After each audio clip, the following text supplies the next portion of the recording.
Terima kasih masih bersama YPB Movie. Masih melanjutkan para sebelumnya, pertarungan sengit terus terjadi antara Pegito melawan Dai Shinkan. Jadi kisah kita berlanjut dengan wajah Dai yang sangat terkejut menyaksikan Pegito telah bertransformasi sekali lagi, menyelimuti dirinya dalam kegelapan, mengubah sayapnya dari merah menjadi hitam, dan serapi merahnya kini menjadi hitam merah. Tubuhnya gemetar ketakutan dan wajahnya berkeringat karena secara dalam dia merasakan kejahatan besar yang muncul di dalam Pegito. Sesuatu yang mengingatkannya pada Lucifer. Dan dengan nada yang jelas kasar dalam suaranya, Pegito tertawa terbahak-bahak menunjuk jarinya ke arah Dai Shinkan yang kini hampir ngompol. Pegito katakan ini adalah kegelapan yang sebentar lagi akan Dai Shinkan tempati selamanya. Satu pemenang akan diputuskan dan kali ini tak satu pun dari mereka akan menggunakan kekuatan Lucifer seperti sebelumnya. Dai yang kini kehilangan kendali dalam amarah karena campuran ketakutannya sendiri dan rasa tidak mampu ditambah adrenalin dari niat membunuh Pegito. Dia mulai berteriak kembali dengan agresif. Tapi di atas sana ibu para angel sendiri terus ikut campur. Tidak hanya memegang gelas baru setelah memecahkan gelas terakhirnya, tapi juga sebotol penuh anggur besar. Ibu Dai bilang dia masih bisa memaafkan Dai karena membiarkan manusia ini hidup pertama kalinya. Mengingat anaknya tersayang yaitu Lucifer memberinya kekuatan, tapi kali ini tidak. Jika Pegito hidup kali ini, itu adalah kelemahan Dai sendiri yang tidak bisa membunuhnya. Dai yang kesal segera berbalik pada ibunya, di mana awalnya dengan suara yang lebih lembut, jelas merasa malu. Dai merasa dia tidak boleh terlihat seperti ini, di mana dia tidak boleh kalah oleh Pegito. Frustasinya hampir menyebabkan rasa sakit di dalam tubuh dan pikirannya, seolah dia telah menghadapi perlakuan buruk ini selama berpuluh-puluh tahun. Dan pada akhirnya semua perasaan yang terpendam ini meledak, dan Dai Shinkan bergegas sambil meneriakkan semuanya pada Pegito yang hanya menunggu dengan sabar. Pegito hanya berdiri diam dan tersenyum penasaran, bahkan tanpa dalam posisi bertarung apapun, membiarkan Dai melanjutkan serangannya ke depan lurus ke arah Pegito. Tapi saat Dai Shinkan mendekat, seluruh keberadaan Pegito seolah mulai berubah, bahkan memancarkan listrik saat tubuhnya mulai berubah bentuk tepat di depan mata kita. Semuanya memuncak secara mengejutkan, di mana seluruh tubuh Pegito tiba-tiba menghilang dengan cepat menjadi beberapa petir hitam yang melesat ke segala arah, menyebabkan Dai seketika kebingungan. Dai Shinkan sampai kehabisan kata-kata, dia hanya melihat ke sekeliling seperti bola naga yang terpisah setelah mengabulkan permohonan. Tapi sesaat kemudian mereka mengubah lintasan dan mulai bergerak cepat lurus menuju punggung Dai. Hal itu sangat menyedihkan bagi Dai yang mencoba yang terbaik untuk berbalik dan bereaksi. Tapi dalam pertunjukan keberanian, tampaknya menggunakan naluri bertarungnya sebagai gantinya, mencoba membuat ibunya terkesan. Dai membalikkan tubuhnya, tapi sekarang hanya berdiri diam, mengundang petir hitam itu mendekat, seolah-olah itu tidak akan melakukan apapun padanya. Namun dalam sekejap, saat sambaran yang kuat itu menghantam, dia ternyata salah besar. Karena petir itu menembus tubuhnya dari segala sudut, melumpuhkannya seketika dalam hujan rasa sakit yang menyengat. Dan saat seluruh tubuhnya benar-benar digoreng dalam gemuruh badai, air mata terpaksa keluar bersamaan dengan jeritanya. Dai jatuh pada satu tangan dan lutut, bernapas berat saat seluruh tubuhnya mengeluarkan asap dari hangusnya. Pegito meremehkan apakah Dai cuma bisa bertahan pada satu serangan kali ini. Baginya, ini bukanlah Dai Shinkan yang dia ingat. Atau mungkin Pegito sekarang sudah menjadi terlalu begitu kuat. Sambil mengejek Dai yang sudah rapuh di kejauhan, petir hitam akan bertemu dan mulai membentuk kembali sosoknya. Pegito merasa ini sungguh pemandangan yang indah dan yakin ini waktu yang tepat untuk mengatakan betapa hebatnya Dai telah jatuh. Dengan senyuman sombong di wajahnya dan masih meneteskan darah angel yang lebih tinggi sebelumnya, Pegito melanjutkan. Pegito menyuruhnya bangun dan berikan dia semacam tantangan sekarang, karena ini bahkan belum mendekati apa yang benar-benar bisa Pegito lakukan. Sementara itu, Dai yang secara emosional kalah terus membangun amarahnya dan menyalahkan Pegito telah membuatnya jadi seperti ini. Tubuhnya bergerak-gerak saat kepalanya menunduk ke dalam bayangan, sampai Dai tegaskan dia harus membungkam Pegito sekali dan untuk selamanya. Kini mengangkat kepalanya, kemarahan nampak jelas pada Dai yang diam. Sambil segera mengangkat tangan kirinya tinggi-tinggi, Dai akan kembali menggunakan defense mat. Tapi trik yang sama tidak akan pernah berhasil kedua kalinya pada Pegito. Karena seketika dengan ekspresi terkejut di wajah Dai, dia melihat ke belakang dan melihat Pegito mencengkram erat tangannya. Menangkapnya seperti anak nakal sambil berkata dengan wajah dingin bahwa teknik ini tidak akan menyelamatkan Dai kali ini dan benar-benar sudah berakhir. Meninggalkan Dai dengan satu-satunya pilihan sekarang untuk hanya berteriak panik. Tahu betul tidak ada tingkat kekuatan di dunia yang bisa menariknya menjauh dari cengkraman Pegito. Dan dengan kata-kata yang paling tidak terduga dari Pegito yang tidak diucapkan dari mulutnya selama hampir 1 tahun dalam waktu nyata, Pegito memanggil kembali kemampuan Hakai-nya. Hal itu benar-benar membingungkan Daishinkan karena tepat di depan matanya, seluruh pergelangan tangannya langsung terhapus. Sementara Pegito dengan santai menjawab bahwa ini bukanlah kemampuan penghancur.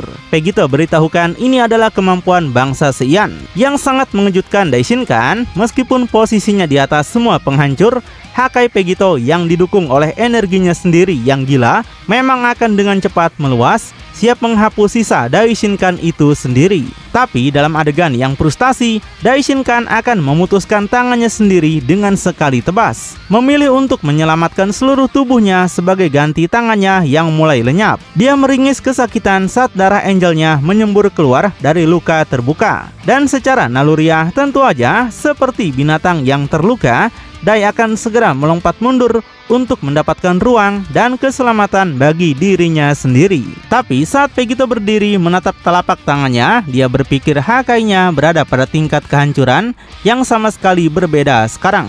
Bahkan berfungsi pada seorang angel tertinggi seperti Daishinkan. Pegito penasaran, bisakah Lucifer menahan ini? Pegito akan segera mencari tahu. Sementara Dai yang masih ketakutan pada ibunya merasa dia tidak boleh terlihat lemah seperti ini. Bagaimana dia bisa begitu ceroboh hingga kehilangan tangannya? Dan apa yang bisa dia lakukan sekarang? Pegito menyuruhnya berhenti menangis dan kembali pada pertarungan mereka. Percayalah, kehilangan satu tangan tidak berarti Dai tidak bisa bertarung. Pegito ungkapkan dia telah melalui ini sebanyak 1.000.000 kali. Tapi saat Dai masih merengek, Pegito dengan tangan di pinggul benar-benar tidak simpatik. Namun, sebelum hal lain bisa terjadi, entah dari mana sesuatu akan menyerang wajah Dai dengan cepat dan dengan benturan seperti gelas. Dengan apa yang memang tampak seperti pecahan kaca, genangan anggur merah akan berada di seluruh lantai yang hanya bisa datang dari satu tempat. Dengan wajah Dai yang kini benar-benar tercengang,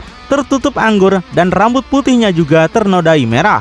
Jelas apa yang menghantamnya berasal dari botol anggur ibu dari semua angel. Dari atas jelas kini tidak lagi dengan botol anggurnya, tapi dengan rona merah di wajahnya setelah menjadi mabuk. Dia sudah cukup melihat apa yang dilakukan oleh Daishinkan. Bukan hanya kegagalan sekarang, tapi kegagalan cacat bertangan satu juga. Karena itu ibunya malah menyuruh Dai untuk bunuh diri saja. Tapi saat dia selesai mengucapkan kalimat mengerikan ini kepada putranya sendiri, tatapan ingin tahu akan datang kepadanya saat dia meletakkan tangannya di bawah dagunya dan melihat ke arah Pegito sekarang. Ibunya menyuruh Pegito untuk segera membunuh anaknya dan menyebut Pegito sebagai manusia yang tampan. Selain itu, tunjukkan padanya sesuatu yang kejam. Dia ingin Daishinkan kesakitan dan buat dia berteriak seperti saat Daishinkan masih bayi. Semua ini diucapkan dengan sangat mengerikan, sementara Dai hanya menonton dari bawah sana. Tubuhnya masih tidak bergerak sejak dia pertama kali dipukul dengan botol anggur.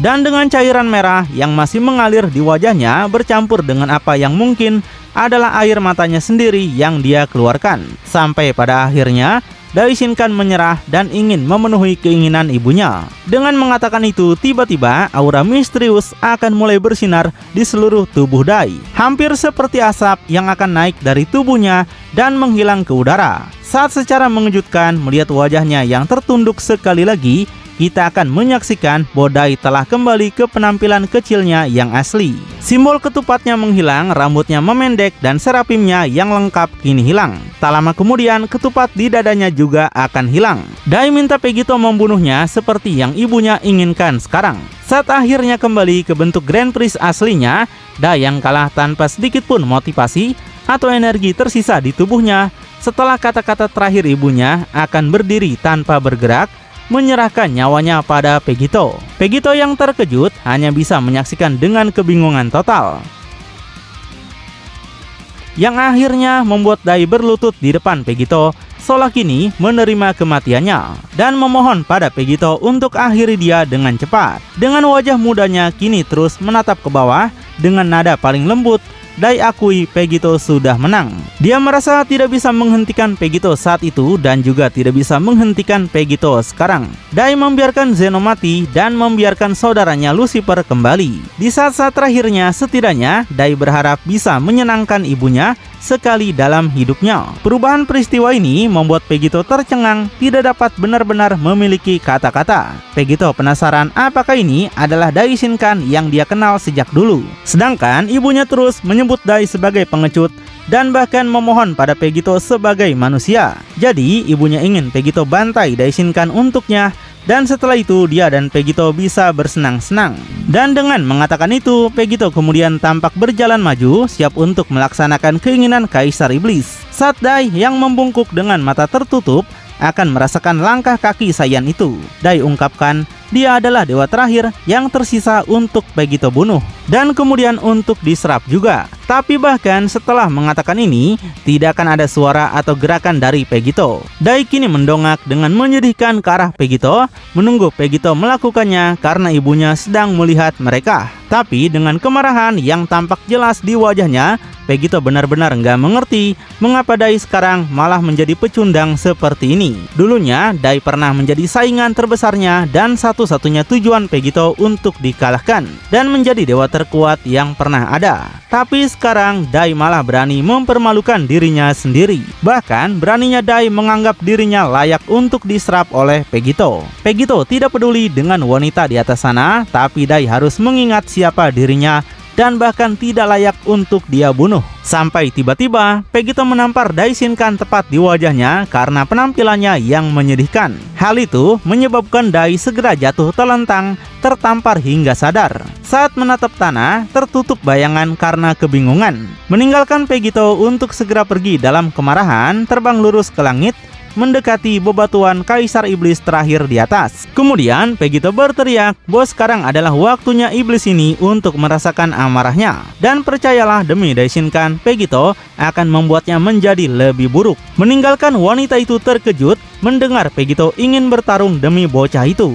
Padahal dia kira Dai adalah musuhnya. Bagaimanapun bukan begitu cara kerja di sini. Pegito harus melakukan seperti yang dia katakan dan bantai Dai Shinkan dulu. Jika tidak, wanita itu akan tetap berada di dalam penghalang ini. Dia tidak tertarik pada seseorang yang bahkan tidak bisa menghabisi mangsanya.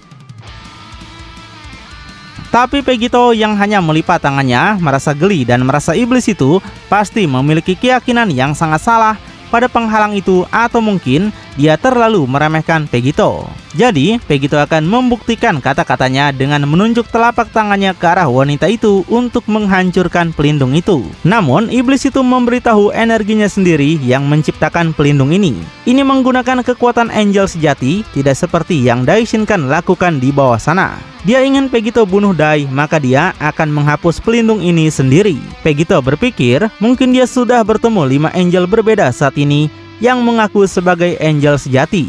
Maafkan dia karena meragukannya, tapi Pegito tegaskan iblis itu akan keluar untuk menemuinya. Iblis itu menantang Pegito melakukannya jika bisa. Sampai kemudian dengan apa yang nampak seperti energi samar, penghalang yang dikatakan kokoh itu kini hancur berkeping-keping saat angin berhembus dari segala arah pada kediaman iblis yang dulunya hangat dan nyaman. Meninggalkan ekspresi wajah yang kurang terkesan, di mana iblis itu menatap dingin dengan pecahan energi seperti kaca akan jatuh seperti salju. Dia akui yang terakhir bisa memengaruhi energinya dengan begitu mudah adalah Pegito. Dan dengan ucapan misterius itu, dia akhirnya meninggalkan tempat bertenggernya. Melayang turun dengan tenang dan tanpa tergesa-gesa, dia katakan belum siap. Tapi dia harus mengakui ada sesuatu yang sangat menarik tentang Pegito. Pegito mengingatkannya pada anaknya tersayang yaitu Lucifer. Mengeluarkan perbandingan yang menakjubkan antara pembunuh dewa dan Omni King saat ini, Pegito yang tidak terganggu hanya mengabaikannya. Tapi sekarang dengan senyuman, ibu itu kemudian mengungkapkan namanya sebagai Rani. Rani akan menerima permintaan Pegito untuk memulai tanpa memenuhi keinginannya. Dia merasa tidak ada salahnya membiarkan Dai menonton dan belajar bagaimana seharusnya dewa sejati bertarung. Rani minta Pegito harus memanggilnya dengan penuh kasih sayang. Karena bagaimanapun, Rani ingin Pegito menjadi ayah dari anaknya berikutnya. Dia butuh bintang lain seperti Lucifer, dan Pegito nampak seperti pria yang sempurna. Dengan wajah menyeramkan dan terang-terangan, Rani menuntut hal yang tidak terpikirkan dari Pegito. Tentu aja meninggalkan Pegito dalam kebingungan yang lucu. Dia baru berusia puluhan tahun, sedangkan Rani sudah nenek-nenek. Tapi itu tidak akan berlangsung lama karena akhirnya kembali memberikan senyuman khasnya lagi pada Rani. Pegito tegaskan dalam mimpi sialan Rani mungkin dia tidak bergaul dengan musuh. Tapi jika Rani mencari pukulan, Pegito punya cara yang lain. Selain itu, hatinya hanya milik seseorang. Seketika, menunjukkan sisi Goku untuk sekali ini, Pegito akan segera melipat tangannya di tengah pemikirannya. Secara teknis, dia merasa itu milik Bulma dan juga Cici. Apakah itu artinya dia harus mencium mereka berdua? Pegito merasa itu bisa menyenangkan. Tapi, pikiran cabul dan aneh seperti itu dari Pegito semuanya akan terhenti begitu Pegito segera merasakan bahaya mendekat dengan cepat. Tepat pada saat terakhir memutar kepalanya ke kanan, sebuah benda aneh tapi kecil akan melesat melewati pembunuh dewa yang akhirnya terlihat di kejauhan sebagai botol anggur lain, sama seperti yang dilemparkan pada Dai sebelumnya. Pegito sama penasarannya dengan kita dari mana Rani mendapatkan semua botol ini. Anehnya, Pegito tidak melihat apa-apa di tangannya atau di platform tempat Rani berada sebelumnya. Sebaliknya, Rani memarahi Pegito karena malah berbicara tentang wanita lain seperti Cici dan Bulma. Rani tegaskan kedua wanita itu akan mati karena dia sendiri yang akan menjadi istri Pegito. Saat tiba-tiba mengangkat tangannya hampir identik dengan putranya, Pegito akan segera merasakan sesuatu dipanggil dari atas, tapi itu bukan Smash. Yang luar biasanya, sebuah botol anggur raksasa akan muncul tepat di atas Pegito dan jatuh dengan kecepatan luar biasa. Pegito merasa ini berbeda dari para kaisar yang dia temui. Rupanya Rani adalah iblis tipe pemanggilan. Seketika botol itu langsung membanting Pegito dan dia akan berjuang sekuat tenaga untuk menahan botol itu yang mendorongnya ke bawah. Tapi terlepas dari semua usahanya, kita akan melihat botol anggur itu masih jauh dari berhenti. Terus bergerak turun dengan kecepatan tinggi sampai dengan hantaman raksasa ke tanah. Masa cairan merah akan menghantam bersama Pegito ke permukaan lantai. Saat diperbesar dalam percikan anggur raksasa, Pegito akan tampak lebih seperti serangga bersayap. Dengan wajah Pegito saat ini tertutup anggur merah tua, sampai akhirnya seluruh tubuhnya terlentang. Dia akan terbungkus dalam genangan alkohol berbau menyengat itu juga. Pegito marah untuk mengatakan apapun saat dia kemudian mulai bangkit. Pegito akui ini bukan anggur yang enak. Siapa yang tahu para angel ternyata memiliki selera yang begitu murahan. Pegito akan memuntahkan anggur yang secara tidak sengaja masuk ke mulutnya. Tapi tertarik dengan kemampuan yang baru saja dia lihat, dia akan mengakui itu sungguh teknik yang bagus. Jadi, Pegito berharap Rani bisa memanggil lebih dari sekedar anggur merah. Rani tegaskan bahwa Pegito akan segera mengetahuinya. Saat melayang di atas, sementara Pegito akan bangkit berdiri, Rani akan menatap ke bawah sambil tersenyum. Bagaimanapun, Rani akan membutuhkan semua bantuan yang bisa didapatkan untuk memperoleh sampel DNA Pegito demi anak berikutnya. Tapi sepertinya Pegito tidak akan mudah memberikannya padanya. Pegito sendiri tidak tahu apa yang Rani katakan. Tapi jika itu artinya dia siap bertarung sungguhan, maka Pegito siap. Pegito yang hanya peduli pada kesempatan untuk akhirnya menguji kekuatannya hingga batasnya, akan tersenyum sambil meretakkan kukunya. Dia melompat segera untuk menghadapi Rani secara langsung. sebelum menatap lurus ke matanya. Pegito merasa Rani tidak diciptakan untuk pertarungan jarak dekat dengan kemampuan seperti itu. Jadi, Pegito ingin dia menunjukkan padanya apa yang membuatnya menjadi kaisar terakhir. Rani merasa Pegito sungguh jeli sekali. Dengan sedikit misteri di balik kata-katanya, Rani yang diam-diam percaya diri tidak akan banyak bicara. Sambil mengangkat tangannya sekali lagi, ibu dari semua angel akan menyiapkan serangannya. Seketika, memamerkan kemampuannya yang unik lagi. Dalam sekejap, kumpulan senjata kelas tinggi akan muncul. Sudah dengan momentum dan kecepatan tinggi, menembak lurus ke arah Pegito. Masing-masing hampir identik dengan senjata yang dipegang oleh Angel peringkat tinggi sebelumnya. Dan kemungkinan itulah alasan mengapa begitu banyak senjata di tanah di area sektor ini. Namun demikian, Pegito tidak akan asing dengan serangan gencar seperti itu. Dia telah berurusan dengan hal-hal seperti ini berkali-kali sebelumnya. Jadi dengan gerakan sempurna, tidak seperti Dai, Pegito akan menghindari setiap senjata, meninggalkan bayangan saat mata serapimnya bergerak ke sana kemari, memperhatikan semuanya. Saat senjata-senjata itu mendarat di tanah, Pegito sudah bergerak dengan kecepatan lagi, di mana tubuhnya hampir meregang dengan kecepatan yang dia tempuh. Segera kini muncul di wajah Rani dengan pukulan bersarungnya,